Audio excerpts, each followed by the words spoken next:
Good evening, everyone. Thank you for tuning in to a new quality bedtime stories with J.M. Benjamin. Earlier, I read the prologue and the first chapter of my freshman novel, Down in the Dirty. If you've been following thus far, then you will be anticipating the enjoyment of chapters 2, 3, and 4 for the evening. But first, let's get settled and unwind by pouring a relaxing drink, slipping into something comfortable, and finding a nice, comfortable resting spot.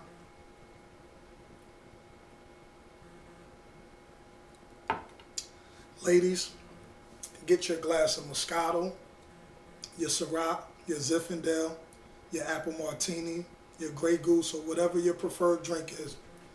Fellas, get your Grand Cru, get your VSOP Remy, your Hennessy, or whatever your preferred drink is as we begin. Chapter 2 of Down in the Dirty.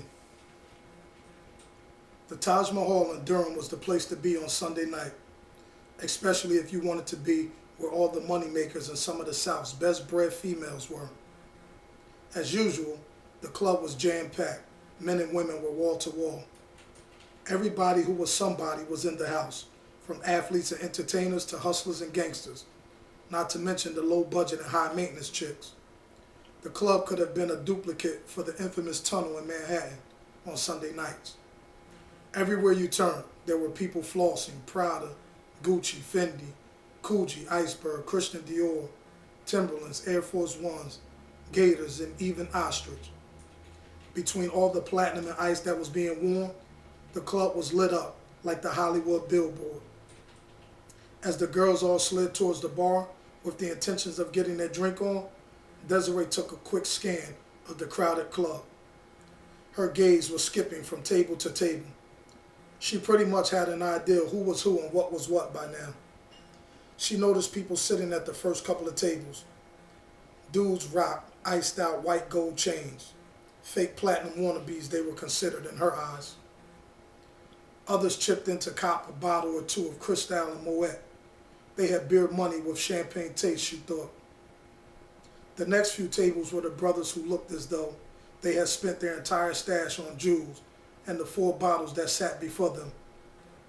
Desiree continued her evaluation of who was really balling and who was really fronting. Her gaze landed on the VIP section. It was apparent to her who the true number one stunners were in the house. Bingo, she uttered under her breath. These were the brothers who had official big boy status platinum and diamonds on, with buggy-eye headlights in their ears and below 0-degree wrists. They were the ones with their assorted drinks like Belvedere, Armadale, and Hennessy by the gallons, the yellow bottles of Cristal and Moet at their tables, and throngs of females hovering around them.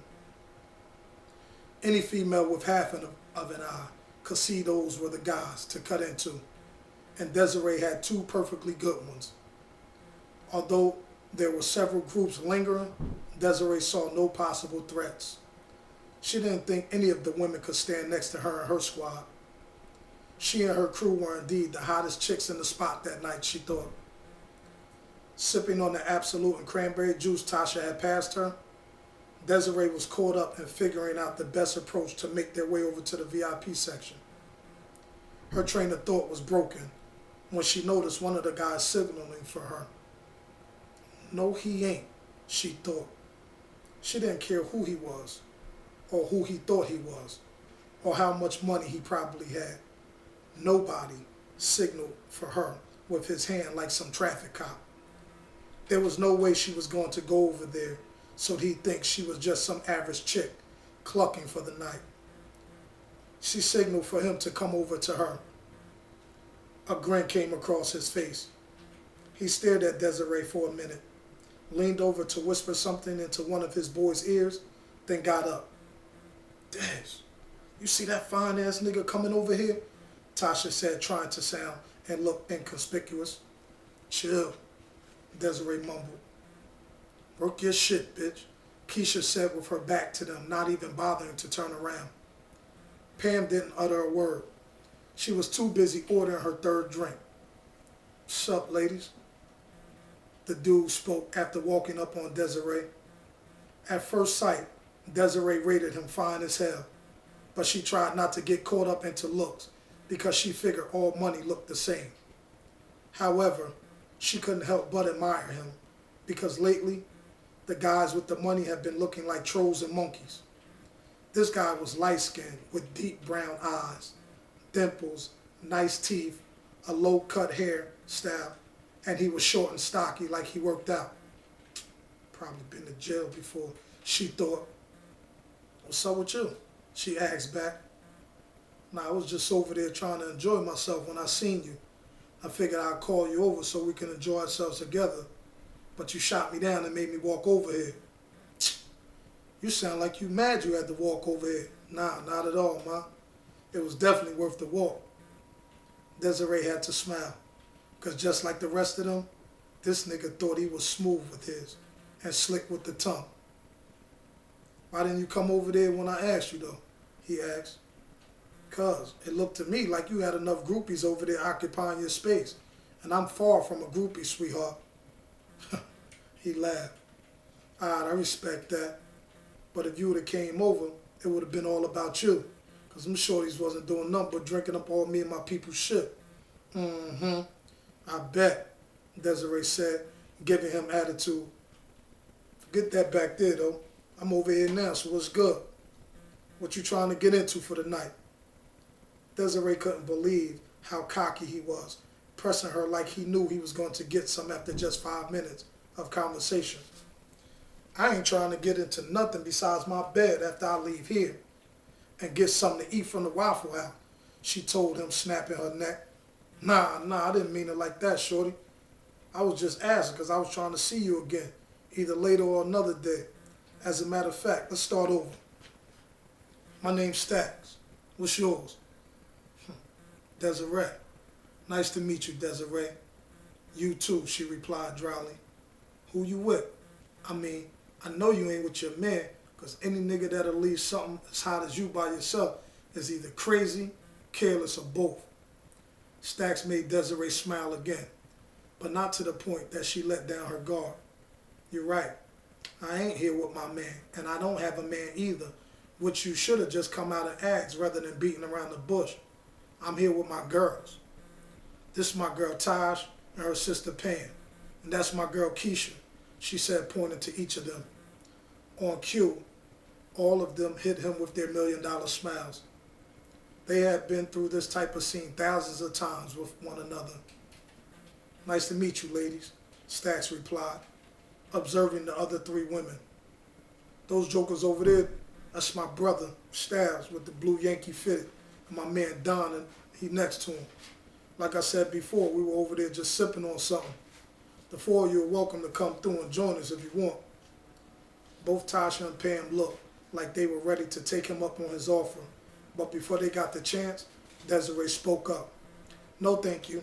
Like I said, it looks like you and your peoples have enough groupies over there occupying your space, and we're not groupies. We're not last choice, sweetheart, always first. Shorty, real talk, I told you it wasn't even like that, but since you put it that way, where I come from, I always say the best for last. Desiree gave credit when credit was due. He was definitely smooth with him. Yeah, no doubt. Ladies, enjoy the rest of your evening. It was nice meeting you. He turned his attention back to Desiree. And you, it was a pleasure. Have a good evening. Stacks walked back to his table. Damn, what's your problem? That nigga had money written all over his damn forehead, Tasha said. Yeah, he even smelt like that shit, Pam added. Des, what was up with that, baby girl? Keisha asked. Nothing. Why y'all bugging the fuck out? Y'all see the way he was looking at me? See the way he was trying to holler? I ain't blow nothing. That nigga feeling me. And I know he ain't gonna stop until he get to know me. How long we been doing this shit? And how many times y'all know me to fuck something up? Never, cause I haven't. If we would have went over there drinking with them, then we wouldn't have been no different than them dumbass free pussy giving away chicks that they used to. We ain't going out like that. Trust me. I'll see him again. And when I do, I'll give him some play. Yo, Sean, Who was them bad chicks over there you was just hollering at the bar? Styles said to his brother. Fuck who they are. Why you ain't bring them over here, nigga? Don asked. Don't you think I tried that? Shorty I was trying to holler at was frontin', but a few of her partners act like they want to come through though. Nah. I know that ain't Mr. Mac talking like that, Don teased. Not the nigga who think no shorty can resist his G. The nigga that can bag the baddest chicks in the world. You let some country chicks shut your shit down? Oh man, no good. Don laughed. Man, shut the fuck up. Just cause I ain't bag her tonight don't mean I ain't gonna never bag her. Shit ain't over. Believe that.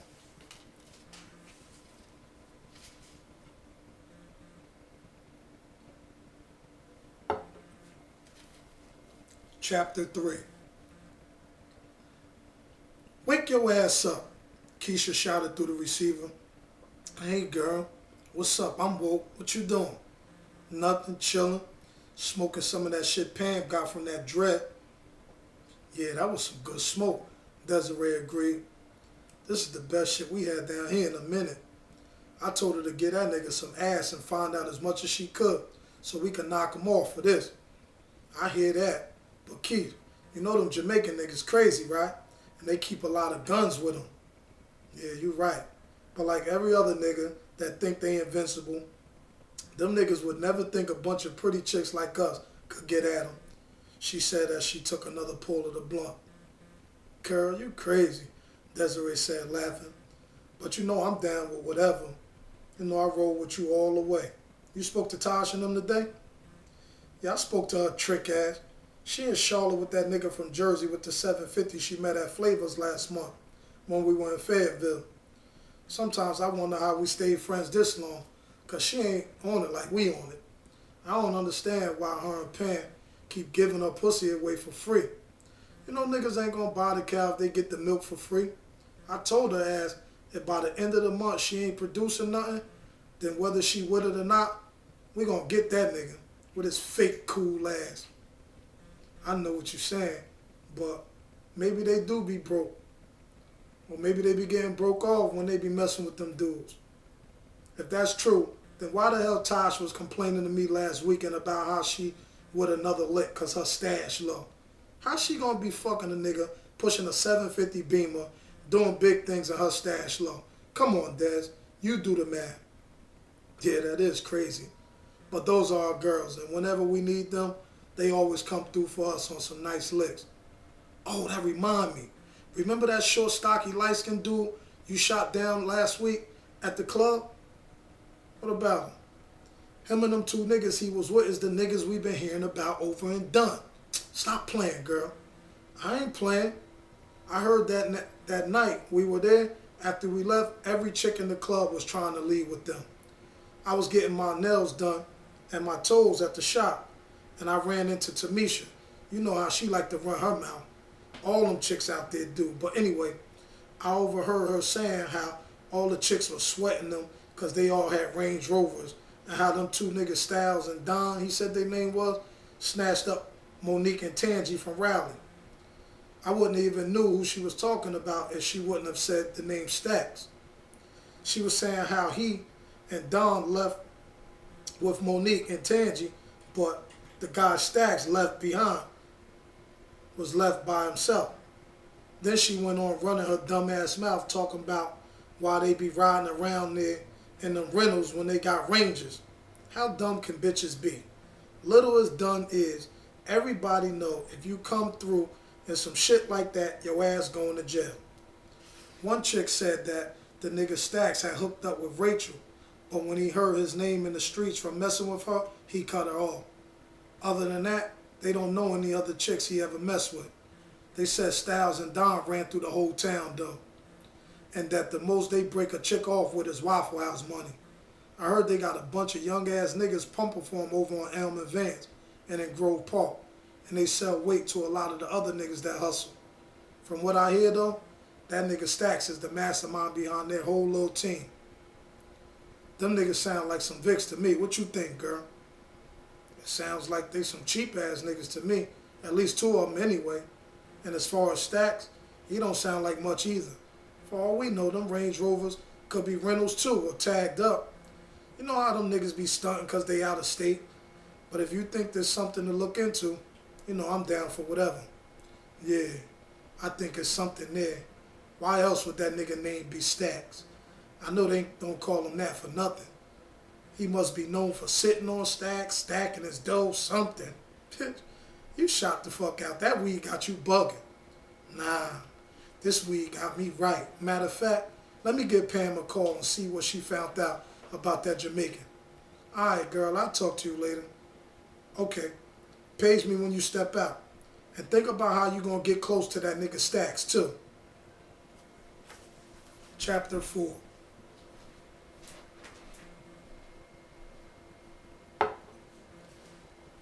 Styles, count this.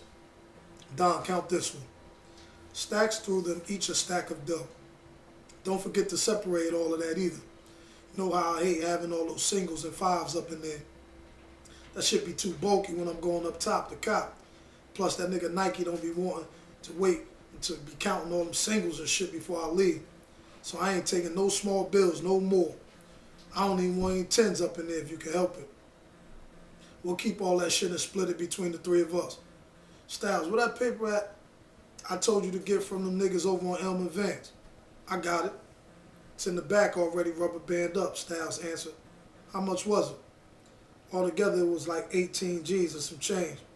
Like about 3 G's of it singles and fives and tens.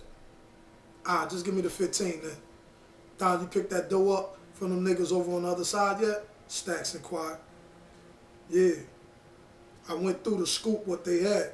2 niggas, Marcy and BB, told me they have theirs later on tonight though. But on the tally, it was like a little over 8.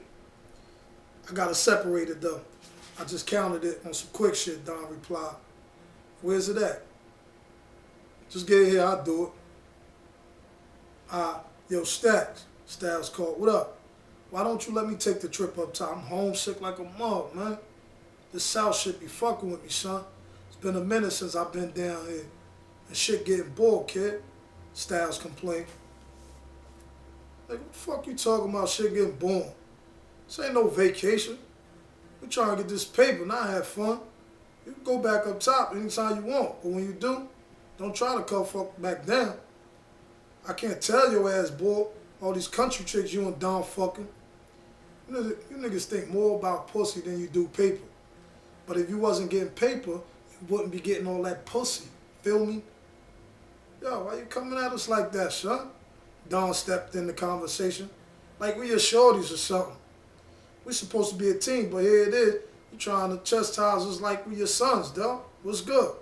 What's good? I tell you what's good.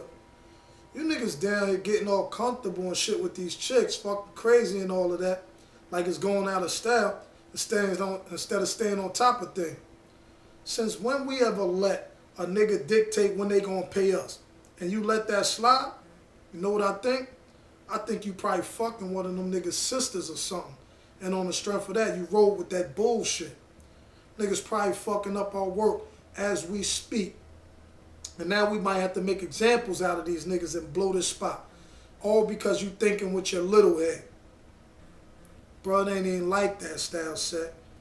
Yeah, we be fucking mad chicks, but me and Don don't let it interfere with what we supposed to be doing down here. Ain't nothing changed. MOB, baby. Money over broad, son. If them niggas fuck our work up, then we gonna handle that. That's just all to it. You know I ain't just gonna bounce on you and Don. It ain't even like that. I was just saying I missed the yitty, that's all. But if it ain't meant for me to go home, then fuck it. I'll get there when I get there. You my big bro, nigga. And I know you know what's best. If you want me to chill on the chicks, then that's what I'm gonna do. Fuck these bros. I'll wait until I get back home. Yo, I'm not telling you two niggas to not mess with chicks. I know you little niggas some horny motherfuckers. Styles and Don laughed a little. I'm just saying we got to be careful. You been seeing that shit on the news, how they been finding niggas from Jersey, New York, Philly, and Connecticut, bodied up in these hotels down here. And you been hearing about niggas from up top getting set up and robbed. Trust me, it ain't just these dudes, man, we got to worry about and watch. It's these chicks too. I bet money that all of the shit that's been happening in Charlotte, Dunn, Raleigh, and even around this area. Some, if not all, revolves chicks, dog. I'm telling you. That's why we got to be on point at all times. Because like niggas, chicks can have cold hearts too. And you best believe that the word is out that we getting paper. Especially after our Range Rovers was whipping around town on some nut shit. I knew that was a bad idea. But I did it on the strength of you two niggas. Wanting to show off and floss and all of that. Now damn near every nigga and every broad around here know we seeing some type of paper. Everybody know Rangers ain't cheap. I just hope that shit ain't get us hot. Because we don't need that type of heat. Don spoke up. Yo, Stacks, man, my bad, son. You right. I shouldn't have took offense to what you said. I know you only looking out for us. And like Styles said, if them dudes mess our dough up, we gonna handle that. I'm gonna handle it personally. I ain't even gonna front. You hit that shit right on the head. I'm fucking both them niggas' sisters. That's why I probably did let all that lame ass shit fly in the air like that. But I ain't letting nothing else ride no more. Don't worry, kid. Yo, don't even wet it. It happens to the best of them. And I knew your little dirty dick ass was knocking them niggas' family down, Stack said, laughing. They all laughed together. Let's do what we came down here to do and stack this paper. Distractions, especially pussy, comes with penalties. Stack's caution. True that. Styles and Don said in unison. That concludes this evening's reading. I hope you enjoyed. By now, you should be feeling the energy of A New Quality's bedtime stories if you're not asleep already, and your drink should have taken effect by now. Stay tuned for chapters 5 through the ending. Peace. J.M. Benjamin. Good night.